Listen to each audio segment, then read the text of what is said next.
جب میرا بھائی بالکل ٹھیک ہو جائے گا میں آپ سے ضرور ملنے آؤں گی آپ کا شکریہ ادا کرنے۔ آپ بہت اچھے انسان ہیں۔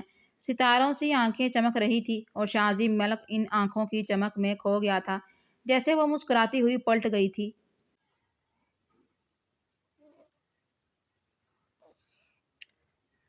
فاطمہ بیگم جن کی حالت رو رو کر بری تھی، نہال نے گھر جاتے ہی انہیں تسلی دی تھی۔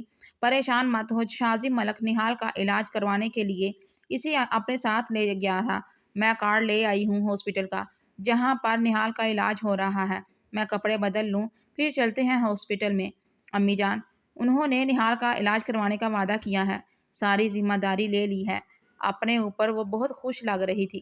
فاطمہ بیگم نے بھی خدا کا شکر ادا کیا۔ پھر دونوں ماں بیٹی اس ہاسپٹل میں پہنچ گئی تھی۔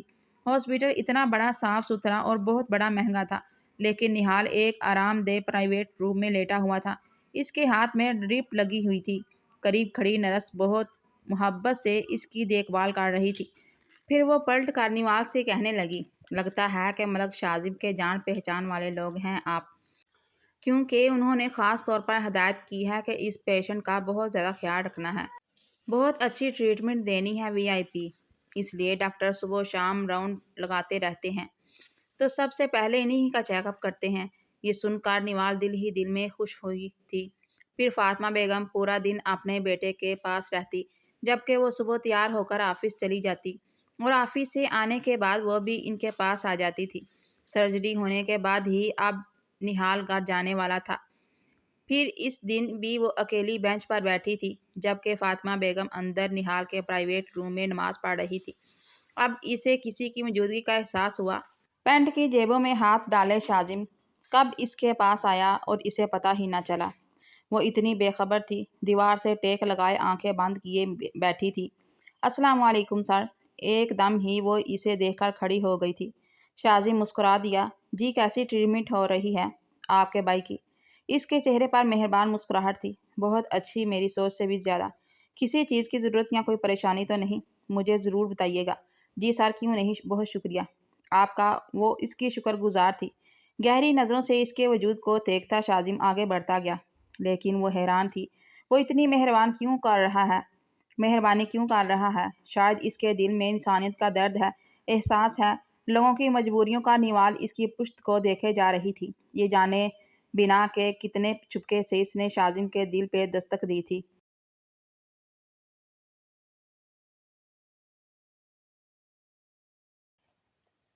مہنگے ہاسپٹل کے اچھے علاج کی بدولت 1 مہینے بعد ہی نہال صحت مند ہو گیا تھا۔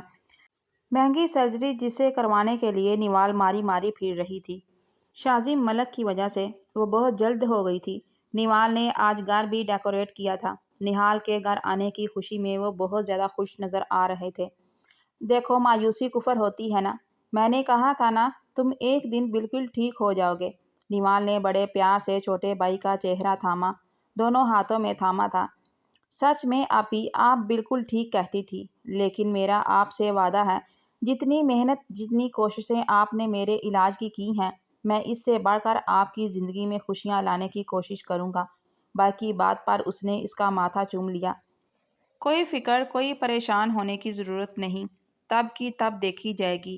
بس ابھی تم اپنی صحت کی خوشی کو انجوائے کرو۔ وہ تینوں بہت خوش تھے۔ فاطمہ بیگم کے چہرے پر اطمینان تھا، اور یہ سب صرف ایک شخص کی وجہ سے ہوا تھا، وہ تھا شاہ عظیم ملک۔ نہال دل سے اس کا شکریہ ادا کرنا چاہتی تھی، تبھی 3-4 دن بعد وہ اس کے آفس میں اس کے سامنے کھڑی تھی۔ اس نے ہاتھ میں تھاما بکے شاہ عظیم ملک کی طرف بڑھایا تھا۔ سر، میں آپ کا شکریہ ادا کرنے آئی ہوں۔ آپ نے جو میری ذات پر احسان کیا ہے، شاید میں اسے زندگی بھر نہ اتار سکوں۔ آپ نہیں جانتے، آپ میرے محسن ہیں۔ میری ذہنی پریشانیاں، میری تکلیفوں کو آپ نے سمجھ کر جو مدد کی ہے نا، آپ سوچ بھی نہیں سکتے کہ وہ کتنی بڑی ہے۔ آنکھوں میں تشکر کے آنسو لیے وہ اس کے سامنے کھڑی تھی۔ شاہ عظیم ملک کا دل دھڑکنے لگا۔ وہ کب اس لڑکی کی محبت میں گرفتار ہوا، اسے پتہ ہی نہ چلا۔ جی مس نہال، شکریہ کی کیا بات ہے، جو میں نے ٹھیک سمجھا میں نے وہی کیا ہے۔ جی سر، یہ آپ کا بڑا پن ہے، آپ ایک نہایت اچھے انسان ہیں۔ اس کی تعریف کرتے ہیں وہ پلٹنے لگی تھی۔ شاہ عظیم ملک نے جب پورے دل کی شدتوں کے ساتھ اسے آواز دی تھی، مس نہال، کیا آپ مجھ سے شادی کریں گی؟ وہ حیران سی پلٹی تھی۔ پہلے تو اس آواز کو اپنا وہم سمجھا، لیکن جب شازم ملک کی آنکھوں میں چھپی چاہتوں کو دیکھا تو اسے یقین نہیں آیا تھا۔ سر، آپ مزاح کر رہے ہیں؟ آپ یقیناً مزاح کر رہے ہیں۔ اسے خود اپنی آواز اجنبی لگ رہی تھی۔ نہیں، میں بالکل بھی مزاح نہیں کر رہا، بلکہ سچ کہہ رہا ہوں۔ آپ مجھے بہت اچھی لگتی ہیں، اتنی اچھی کہ میں اپنے آپ کو ہم سفر بنانے کا خواب دیکھنے لگا ہوں۔ کیا آپ میرے خواب کی تعبیر بنیں گی؟ اس کے چہرے پر سچائی تھی۔ تبھی وہ ہچکچاتے ہوئے کہنے لگی، میں آپ کے قابل نہیں، ایک غریب عام سی لڑکی۔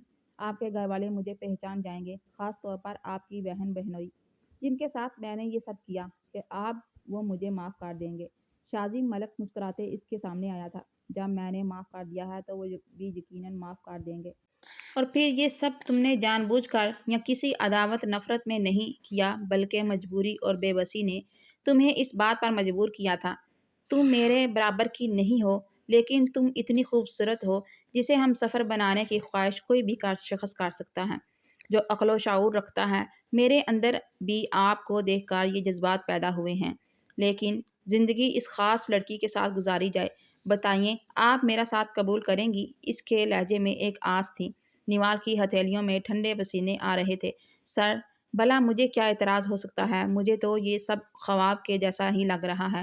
یوں میری ٹوٹی بکھری ذات کو آپ سہارا دیں گے، یہ تو میں نے خواب میں بھی نہیں سوچا تھا۔ اس کی آنکھوں میں سچائی تھی۔ شازم مسکرا دیا۔ ٹھیک ہے، میں بہت جلد آؤں گا آپ کو لینے، ہمیشہ کے لیے۔ میرا انتظار ضرور کیجیے گا۔ وہ مسکرا رہا تھا۔ نیوال اس کی آنکھوں میں بھی نہ دیکھ سکی، وہاں چاہتے ہی اس قدر تھی۔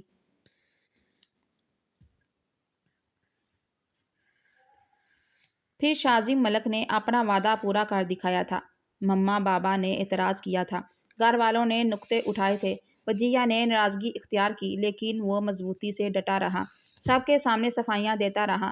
آخر کار مما بابا نے ہار مان لی تو وجیہ نے بھی نیوال کو اپنی بابی تسلیم کر لیا، اور آج وہ سب اس چھوٹے سے گھر میں موجود تھے۔ انہوں نے نیوال کے خاندان کو اپنے خاندان کا حصہ تسلیم کرنے میں کوئی شرم محسوس نہیں کی۔ ساری حقیقت جاننے کے بعد ان کے دل صاف ہو گئے تھے۔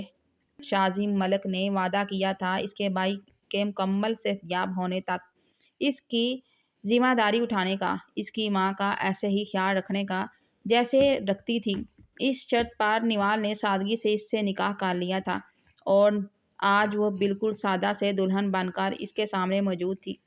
کوئی محبت کے بڑے بڑے دعوے، کوئی سہانے مستقبل کے خواب نہیں دکھائے تھے، لیکن وہ جانتی تھی زندگی اس خوبصورت دل والے شخص کے ساتھ کتنی حسین گزرے گی۔ اس کا دل دھڑک رہا تھا پوری شدتوں کے ساتھ، اور شازم حیران تھا۔ ساری زندگی لڑکیوں سے دور بھاگنے والا، ان سے نفرت کرنے والا، اس لڑکی کی خاطر اپنا گھر بسانے کو تیار ہو جائے گا۔ اس کے گھر والے بھی بہت خوش تھے۔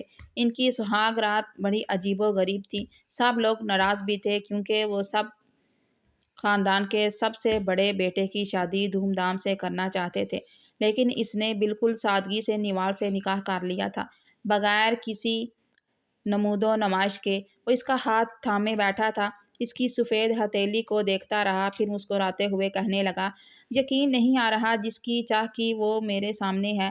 نیوال ہچکچاتے ہوئے کہنے لگی، یقین تو مجھے بھی نہیں آ رہا، یہ سب ایک خواب سا لگ رہا ہے۔ شازم ملک نے اس کی پیشانی چوم لی۔ جو دوسروں کی خوشیوں ان کی تکلیفوں کے لیے جیتے ہیں، خدا ان کی راہیں ہموار کرتا ہے۔ تم ایسے ہی تو نہیں چلی آئی میری زندگی کا ستارہ بن کر؟ نیوال کی آنکھیں نم تھی۔ سچ کہہ رہا تھا وہ، اس نے ہمیشہ اپنوں کا ہی سوچا تھا، اپنے بارے میں کبھی کوئی خیال ہی نہ آیا تھا، لیکن وہ جانتی تھی اوپر بیٹھا وہ 70 ماؤں سے زیادہ مہربان پیار کرنے والا رب اس کے بارے میں سوچ رہا ہے۔ جبھی تو شازم ملک جیسا محبت کرنے والا اور احساس کرنے والا ہم سفر عطا کیا تھا۔ دونوں کی حسین رات قطرہ قطرہ بن کر گزر رہی تھی، اور وہ دونوں ایک دوسرے پر پیار کی برسات کر رہے تھے۔ زندگی مکمل ہو گئی تھی، ایسے ہی ختم شدہ۔